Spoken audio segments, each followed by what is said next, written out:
ያንዳንድ ሰው ትዳር አያስቀናም ስታዩ እንደው ምን አይነት እድለኛ ናት ምን አይነት እድለኛ ነው አትሉ? እድል ግን አይደለም፣ ሰርተውበት ነው።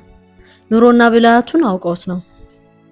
እኔ ካስተዋልኳቸው የተለያዩ ሪሰርች ወረቀቶችን ሳነብ እኔ በስራም ካጋጠመኝ ነገር መካከል ትዳርን የሚያቀሉ የሚያስውቡ ነገሮች አሉ።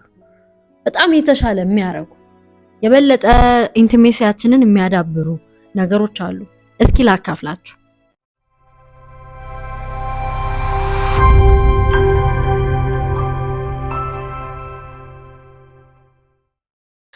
ሰብስክራይብ ያላደረጋችሁ ፍቅር ይበልጣል ቻናልን ሰብስክራይብ በማድረግ ቤተሰብኑን የደውል ምልክቷን ስትጫኑ የኖቲፊኬሽን ምልክት ወይም ደግሞ በየጊዜው ቪዲዮ ስለቅ ይደርሳችኋል ማለት ነው። ላይክ አድርጉ፣ ሼር አድርጉ፣ ኮሜንት አድርጉ ለሌሎች ሰዎችም ይሄ ቪዲዮ እንዲዳረስ። የመጀመሪያው ለትዳር በጣም ወሳኝ የሆኑ ትዳርን የሚያቀሉ የሚያስውቡ ነገሮች ምንድናቸው? ባይዘዌ ሰው ነን፣ እናጠፋለን፣ በጣም ብዙ ችግር ይኖርብናል። ባህሪያችን የተለያየ ነው። ኦብቪየስሊ አስተሳሰባችን ይለያያል። ስለዚህ ሰው ልንጎዳ እንችላለን። አይደለም ሰውን ራሳችንም እንጎዳለን እኮ። ታዲያ በእንደዚህ አይነት ጊዜ ልዩነት ሲፈጠር፣ ግጭት ሲፈጠር ትልቁ መድኃኒት ይቅርታ ነው። ይቅርታ ባንዴድ በሉት፣ የቁስል ማከሚያ ፕላስተር፣ በቃ ሂል እንዲያደርግ ነው የሚያደርገው። በጣም ብንናደድም በዛ ሰው እንዴት እንደዚህ ይባላል ብንል፣ እንዴት እንደዚህ ይደረጋል ብንል ይቅርታ ኃላፊነቱን መውሰድ መቻል። ለዛ ጥፋት ኃላፊነት ወስዶ ያንን ጥፋት ላለመድገም እሞክራለሁ። አንቺ ላይ ላደረስኩት በደልና ጥፋት ግን በቃ አምኛለሁ ነው። ትክክል አልነበርኩም ወይም ትክክል አልነበርኩም እንደዛ መናገሬ ማድረጌ የሚለው ትርጉም ስላለው ይቅርታ በራሱ በጣም ከባድ ቃል ነው። ይቅርታ 4 ፊደላት ነው ያሉት።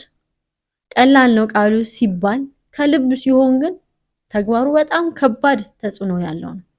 ትዳርን ያሳምራል። የብዙ ሰዎች ትዳር በዚህ በይቅርታ በሚለው ተፈውሷል። እነዚህ ሰዎች ከዚህ በኋላ ይመለሳሉ የምትሏቸው በይቅርታ። ይቅርታ ማለት ይሄ ከልብ የሆነ ይቅርታ ታውቃላችሁ፣ የጸባይ ለውጥ ያስተሳሰብ ለውጥ አለው።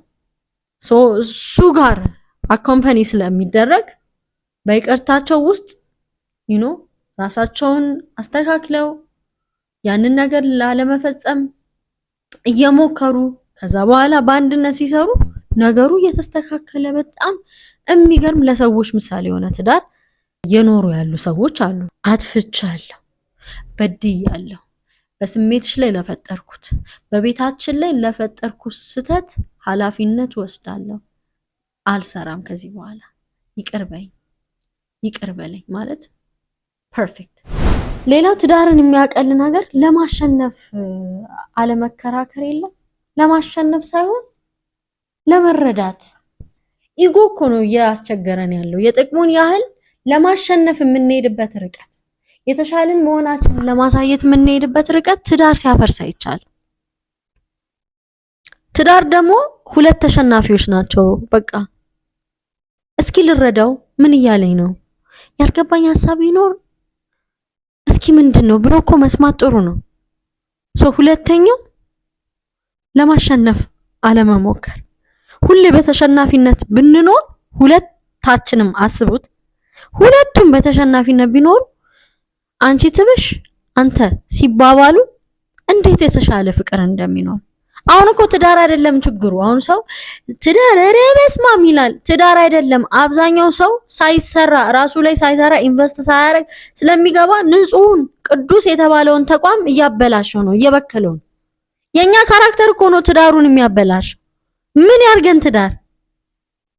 ትዳር የሁለት ኢምፐርፌክት የሆኑ ሰዎች ህብረት ነው አይደለ? 2 ኢምፐርፌክት፣ ሶስተኛ ደግሞ በ3 የተገመደ ገመድ አይበጠስም ስለሚል እግዚአብሔር አምላክ ነው። አሁን ችግሩ እግዚአብሔር ሁሌ ፍጹም ነው፣ እኛ ግን በጣም አስቸጋሪዎች ነን። ሳንሰራ ነው የምንገባው። ቢያንስ ለትዳር የሚሆን ኳሊቲ እንኳን ዴቨሎፕ አናረግም። ያ ማይንድ ሴትም የለብን። ሰልፊሽ ሆነን ራስ ወዳድ ሆነን ምቾታችን ብቻ ስንጠብቅ በዚህ አይነት አቲቲዩድ እንዴት ነው የተስተካከለ ነገር የሚጠበቀው? ዩሲ ስለዚህ ሞር የአሸናፊነታችንን ለማስጠበቅ ስንሞክር በዚህ በኩል ትዳራችንን እየገፋ ነው ቤታችን ያዘማል ማለት ነው። ስለዚህ ለማሸነፍ አይደለም ለመረዳት ነው መከራከር ያለብን። ነጥብ አስቆጠርን ከዛ ማን ነው ነጥብ ብናስቆጠርም እኮ at the end of the day አሸናፊ አንሆንም። ቢኮዝ ዛጋ አጋራችንን ጎርተናል። ዛጋ የሆነ ኦሬዲ የታመመ ሪሌሽንሺፕ አለ። ጓደኛ የሆኑ ባለትዳር ጥንዶች አብሮ በቃ ኢንጆይ የሚያረጉ የሚበሉ የሚጠጡ አብሮ በቃ ሲሄዱ የዛሬ ስንት ዓመት ሲጋቡ እንደነበረው በጮኝነታቸው ዘመን እንደነበረው ሮማንሱ እንትን ያልቀዘቀዘ ቃ ተያይዘው እጅ ለእጅ ምናምን እየተቀላለዱ ምናምን የሚሄዱ አቤት ሲያስቀኑ ፍሬንድስ ሲሆኑ ኃላፊነት ሮማንሱን ይደፈጥጧል። ጓደኝነት አይኖርም። ጓደኞች ሌሎች ይሆናሉ። ኦፍ ኮርስ ጥሩ ነው ሌሎች ጓደኞች መኖራቸው። ግን ምንድነው ወሬው ሁሉ ስለ ሂሳብ፣ ስለ ልጆች የትምህርት ቤት ክፍያ፣ ስለ እታባ ማህበር፣ የሆነ ቦታ ስለተጠራው ጸበል ጸዲቅ፣ የሆነ ቦታ ስላለው የጸሎት ህብረት ምናምን ነው ወሬው። ይሄ ኃላፊነት ሪስፖንሲቢሊቲ ምናምን የሚባለው ነገር ነው ወሬው እንጂ መጎነታተሉ፣ መቀላለዱ፣ አብሮ መሳሳቁ፣ ጆክ መፍጠሩ እንደ በፊቱ በጓደኝነት ዘመን እንደነበረው ኢንጆይ ማረጉ፣ ሻይ ቡና ማለቱ፣ ዲነር ዴት መውጣቱ፣ ላንች ዴት መውጣቱ ይቀራል። አብረን ነው የምንኖረው፣ አንድ ቤት ነው የምንኖረው፣ አንድ ላይ ነው የምንተኘው። እንደ ባልና ሚስት ብዙ ነገርም ልትፈጽሙ ትችላላችሁ። ግን የሆነ something is missing፣ የሆነ ያጣችሁት ነገር አለ። እሱ ደግሞ it's called friendship። ምን ያህሎቻችሁ ናችሁ የትዳር አጋራችሁን ጓደኛ ያረጋችሁ? ምን ያህሎቻችሁ ናችሁ ከወንድ ጓደኛ ከሴት ጓደኞቻችሁ ይበልጥ የትዳር አጋራችሁ ሚስጥረኛችሁ የሆነ?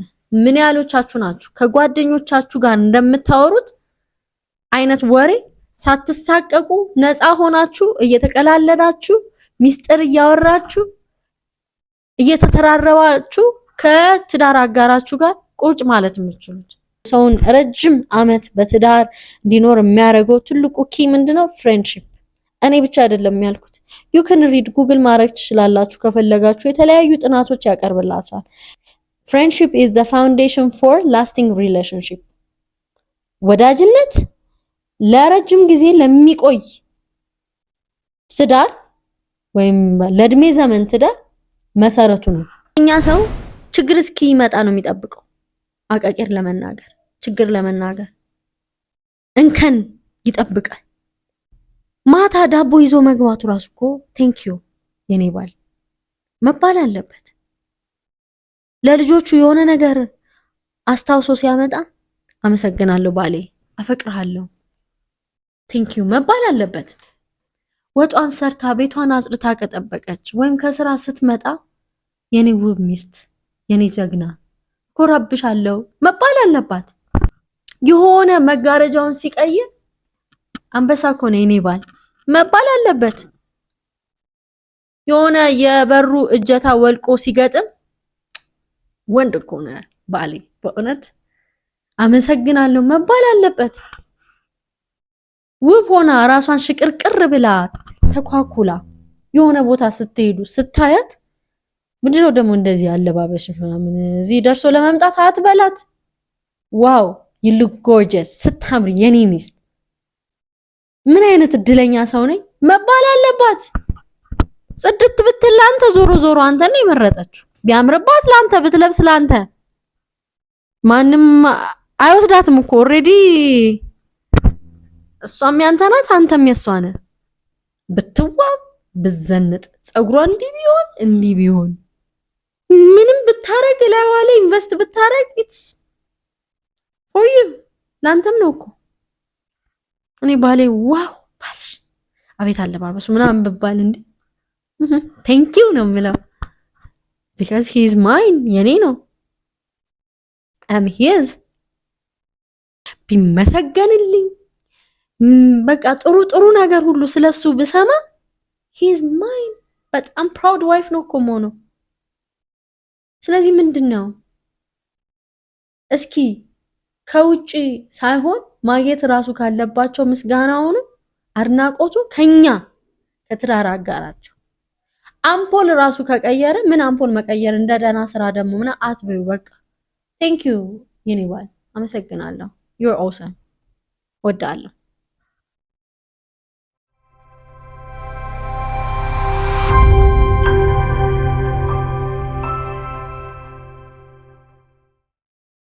ለብሳ ወጥ እያለች ብትመጣ it's for you ልትመግብ ጣፋጭ ምግብ ምንድነው ደግሞ ምንድነው ወጥ ነጭ ሽንኩርት ያለች እንዴ ስትልጥ የነበረው ወጥ እየሰራች ነው ጣፋጭ ወጥ ጸጉሯ ቀጥ ብሎ ግን ልጆቿን ፏ አርጋ የምትጠብቅ ሚስት ላንተ እኮ ነው ለቤቷ እኮ ነው መንጨባረሯን አይተ ምንድነው ደግሞ ይመስልሽው ራስሽን አትጠብቂም እንዴ ምንድነው ጣል የምታረጊው ስቶኪንግ በዚህ ምናምን እንዳለው ሰውዬ ማለት ነው እንደዛ ከምትል አንቺ ግን በጣም በቃ እኮ ጎበዝ ሴት እኮ ነሽ በእውነት ልጆችሽን እንዴት እንደምትወጂ ባልሽ እንዴት እንደምትንከባከቢ ቴንክ ዩ የኔ ቆንጆ ግን ራስሽን አትውጂ ሂደ ጸጉርሽን ተሳሪ ለልጅቷ ስጫት ወይ ምን ሊያዝ ይባላል እኔ ሊያዝ ፏበይ ሂደሽ ሻይ ቡና በይ ከጓደኞችሽን አግኝ ትዳር የምትፈልገው ከሆነ እንደዚህ በይ I'm telling you ፈውስ ነው የሚሆንልህ ቅያሜ ቂም አታጠራቅሙ ቶሎ እየፈታችሁ ሂዱ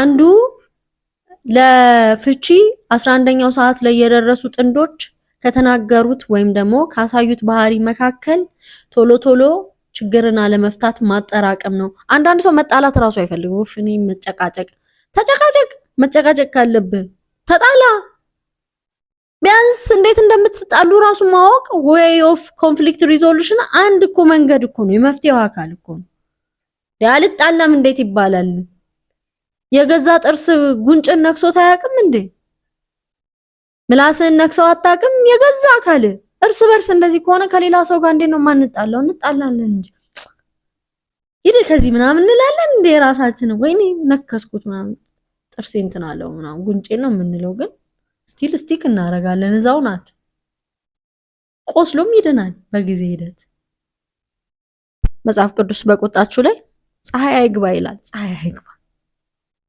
በቃ ዊሽ ሚንስ ምንድነው ቀን የተነጋገራችሁበት ችግር ካለ ፈታችሁ እደሩ ለጸሎት ራሱ ማታ ስትንበረከኩ ከወንድም ጋር ጸብ ካለ መጀመሪያ ከመጸለይ በፊት ምንድነው የሚለው ከወንድም ጋር ያለን ሲቹዌሽን አስተካክሉ ያለበለዚያ እግዚአብሔር አይሰማም ነው የበደሉንን ይቅር እንደምንል እኮ ነው ጸሎቱ አቤቱ ይቅር በለን በደላችንን አትቁጠርብን ነው ስለዚህ የበደሉንም ይቅር እንደምንባባል ሲባል መጀመሪያ ሆሪዞንታሊ ከሰው ጋር ያለን ግንኙነት ራሱ መስተካከል አለበት ጸሎታችን ወደ ላይ እንዲያርግልን ስለዚህ በቁጣችሁ ላይ ፀሐይ አይግባ ሌላ ደግሞ በጣም ትዳርን የሚያጣፍጡ አስደሳች የሚያረጉ ሴክስ ነው ወሲብ ሬጉላር ሴክስ በየቀኑ አርጉ በቀን 3 ምናምን አይደለም እንምላችሁ ኳሊቲ የሆነ ሁለታችሁ የምትደሰቱበት በሁለታችሁ ፍቃድና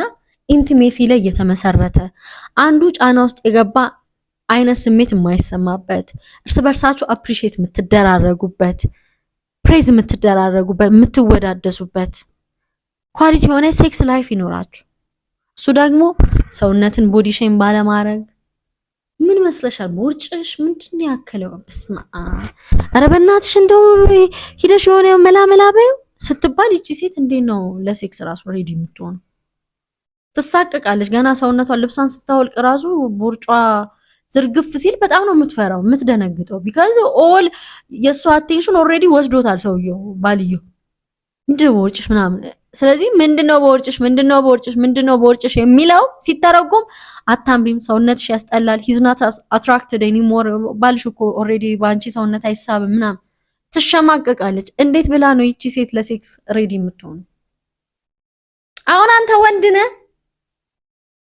እገሌን አታየውም እንደ ወንዶቹ ሁን ምናምን እየተባለ እንትን ያለ ሰውዬ ወንድነቱ ራሱ ይከብደዋል እኮ ሴክስ ላይ ብዙ ሳይኮሎጂካሊ እኮ ይጎዳል እሱም ወንድም ይጎዳል ባይዘው ስለዚህ መጀመሪያ አካባቢን ራሱ ማስተካከል ጥሩ ነው ኢንቫይሮንመንቱን ሁኔታውን ማስተካከል ጥሩ ነው በጣም ፍሬንድሺፕ በጠበቀበት ወዳጅነት ባለበት መከባበር ባለበት መደማመጥ ባለበት ሴክሱ ራሱ ሜካኒካል አይደለም ይሄ የሆነ ስራ ነገር አይሆንም ነው አርት ነው የሚሆነው ተዋዳችሁ ተፋቅራችሁ ተከባብራችሁ የምታረጉት ነገር እንዴ ፍቅራችሁን እየገለጣችሁ ነው የሚሆነው። እጀስ ለደንቡ አይሆንም። ለደንቡ የሚባል ነገር አይደለም። ስለምትወጁ፣ ስለምታፈቅራት፣ ስለምትዋደዱ፣ ስለፈለጋችሁ፣ ስለፈለግሽ ኳሊቲ ሚቹዋል ሳቲስፋክሽን ያለው ትዳር ያመጣል። ኳሊቲ የሆነ ሴክስ ኳሊቲ ማለት እስናት አባውት ፍሪኩዌንሲ ምን ያህል ታረጋላችሁ በቀን 3 በሳምንት 3 በወር 3 አይነት አይደለም። እስናት አባውት ኳንቲቲ የመጠኑ የመብዛቱ ጉዳይ አይደለም። የወሲብ ህይወት በየቀኑ ብታረጊ በቀን 3 ብታረጊ ውስጥሽ ሌላ ቦታ ሆኖ ውስጥሽ ከፍቶ ውስጥሽ አዝኖ ውስጥ የሆነ ነገር ሆኖ ከሆነ ሜካኒካል ጀስት ስራ ነው ፍሪክሽን። ነገር ግን ተዋደ ተከባብረ ተቀባብለ እንደምታስብል እንደምታፈቅር እያወቅ አንቺም እንደዛ በጣም ቤታችሁ ደህና ሆኖ ማለት አትጋጩም ሳይሆን ግጭታችሁን በቃ በሰላም እየፈታችሁ እግዚአብሔርን እያገለገላችሁ አገልግሎት ነው ትዳር ታውቃላችሁ። ምክንያቱም ጋብቻ ቅዱስ ነው፣ መኝታውም ንጹህ ይሁን ነው፣ ንጹህ ነው። ስለዚህ ጭንቀት መቀነስ፣ የስሜት ውጥረት ካለም እሱን መፍትሄ ማግኘት፣ የተሻለ ተግባቦት ሲኖር፣ ከሴክስ ጋር የተያዘ ችግር ካለ አንድ ላይ መፍትሄ መፈለግ፣ የስነ ልቦና ምክርም ከሆነ መድኃኒት የሚያስፈልገው ከሆነ አንድ ላይ በር መዝጋት። ከዚህ ቀደም ተናግሬያለሁ። በሩ የተቆለፈበት ቤት ይኖራችሁ። ይሄ ማለት ምንድነው? የትዳራችሁን ገመና ሄዳችሁ በአደባባይ አታውጡት። አብራችሁ እየኖራችሁ አብራችሁ እየተኛችሁ ስንት ነገር እያረጋችሁ ቤተሰብ መስርታችሁ ስለ ባልሽ ስለ ሚስት ለጓደኛ ለቤተሰብ በጣም ዲቴል ኢንፎርሜሽን በተናገራችሁ ቁጥር በራችሁን እየከፈታችሁት ነው። በር የተከፈተበት ቤት ደግሞ ሌባም ይገባል። በነገራችኋቸው መረጃ መሰረት የሚያጠቋችሁ ሰዎች የሚጎዳችሁ ሰዎች ወደ ቤታችሁ ይመጣሉ። በየት በኩል ትዳራችሁን ሊያፈራርሱ አቅም እንደሚያገኙ አታውቁም። ስለዚህ ሎክ ዮር ዶርስ ማለት ደግሞ ሚስጥራችሁን ገመናችሁን አታውጡ። ሚስጥረኛሽ ባልሽ ነው፣ ሚስጥረኛ ሚስት ናት። እያወጣ ሄደ ለእናት እያወጣ ሄደ ለቤተሰቦች ስለሱ አትናገር። ነገ ጧት ማታ ገብተህ አብረህ ለምትተኛው ነገር ለምን ችግር እኮ ኮንፍሊክት እኮ ያልፋል። እናንተ አብራችሁ ነው የምትኖሩት። አንተ ደብሮ አስቀይማ ሄዳ ለእናት ስትናገር እናት አትረሳም። አንተ በይቅርታ እርስ በርሳችሁ ተነጋግራችሁ ይቅርታ ብላኛለች ብለህ ቀጥላል። እናት ግን ቂም ይዘዋል በሚስት እናትሽ ቂም ይዛለች በባለቤትሽ። ስለዚህ የሆነ ነገር በተፈጠረ ቁጥር ምን እሷ ደግሞ ጠቅ ያደርጓል። የሆነ ነገር በተፈጠረ ቁጥር እሱማ ባልማ አላየንም ይባላል። የሆነች ቃል ደግሞ ከአጥንት ይልቅ ትጠነክራለች። ጣል የሚያደርጓት እየሸረሸረ የሱን ልብ እየሸረሸረ ያንቺን ልብ እየሸረሸረ መቼ ሰዓት ላይ ሳታውቁት የነበራችሁ ፍቅርና አክብሮት ተደረማምሶ እርስ በርሳችሁ መናናቅ ጀምራችኋል። ቤታችሁ ቀዝቅዟል። የነበራችሁ ኢንቲሜሲ ቀዝቅዟል። አደጋ ውስጥ ናችሁ። ሁሌ መማር የምትማሩት ምንድነው? ይሄ ትምህርት ቤት ዩኒቨርሲቲ ኮሌጅ ገብቶ ምናምን አይደለም። አጋርን ማወቅ፣ ሁሌ መማር፣ ሁሌ ማጥናት። በቃ አገባህት ወይ በቃ ስራ ቆመ ማለት አይደለም። ከትዳር የበለጠ ስራ የለም። ስራ ነው እንዴ ትዳር? አዎ ስራ ነው ትዳር። ለምሳሌ ኖርማል ስራ የምትሰራው በጠዋት ወጥተ ማታ የምትገባው ስለሚከፈል ነው። ትዳር ደግሞ የሚከፍል በልጆች ነው የሚከፍል። ኢቭን ፈጣሪ ነው የሚከፍል። ለምን? አገልግሎት ነው። ለቤተሰቦቹ የማይሆን ሃይማኖቱን ከካደ ይልቅ የከፋ ነው ይላል። ስለዚህ እያንዳንዱ የምታደርገው ነገር እግዚአብሔር ያያል። ምክንያቱም የእግዚአብሔር ሐሳብ ያለበት ኢንስቲትዩሽን ነው ትዳር። ዝም ብሎ ቀላል ነገር አይደለም። በክርስቶስና በቤተ ክርስቲያን የተመሰለ ነው። ለእግዚአብሔር ያለን ፍቅር፣ ለእግዚአብሔር ያለን አክብሮት፣ ለእግዚአብሔር ያለን ሰሚሽን የምታሳይበን ሴቷም እንደዛ። ስለዚህ ሁሌ እሷን ለመረዳት ሞክር። እሷን ባልሽን ለመረዳት ሞክሪ። ምንድነው የሚያስደስተው? ምንድነው የሚያስከፋው? ምንድነው የሚያሳዝነው? በምን አይነት መንገድ ነው የበለጠ ልባም ሴት መሆን ያለብኝ? ምን ላይ መርዳት አለብኝ? ምን ላይ ነው ማስተካከል ያለብኝ የሚለውን ራሳችሁን ፈትሹ። ያንን ሰው አጥኑት፣ ተማማሩ፣ እንደግ። አናቁም አወቅ ነው ብለን አናቁም። ሰው ሁሌ ደግሞ ለውጥ ውስጥ ነው። ትዳራችንም እኮ እንደዛ። ስለዚህ ያንን ሰው የበለጠ ለማወቅ ጥረት ባረግን ቁጥር እግዚአብሔርም ይረዳናል። የበለጠ ሰሚሲቭ ዋይፍ፣ የበለጠ እግዚአብሔርን የምትፈራ የበለጠ ታዛዥ የበለጠ አዳማጭ የበለጠ አክባሪ ሚስት ለመሆን ራሴን ልስራ፣ ፓርትነሬን የበለጠ ለማወቅ ልሞክር። ወንድየውም እንደዛ። ትዳር ችግር የለበትም ባይተሰልፍ፣ ችግር ያለብን እኛ ነን። ስለዚህ ይሄ ትዳርን የሆነ ጄል እስር ቤት ሲኦል ምናምን ተደርጎ መሳሉ ልክ አይደለም። ትዳር የሚወሰነው ትዳርን በሚመሰርቱት ሰዎች ባህሪ ላይ ነው። በቃ ያልተሰራ ማንነት ከሆነ ያልተሰራ ትዳር የፈረሰ ሜሬጅ ከመጀመሪያውም ጀምሮ ይኖራል። ስለዚህ እድሜ አይኖረው። ሶ ዋት ማተርስ ኢዝ አወር ማይንድ ሴት። ወዳችኋለሁ። ሰላም ሁኑልኝ።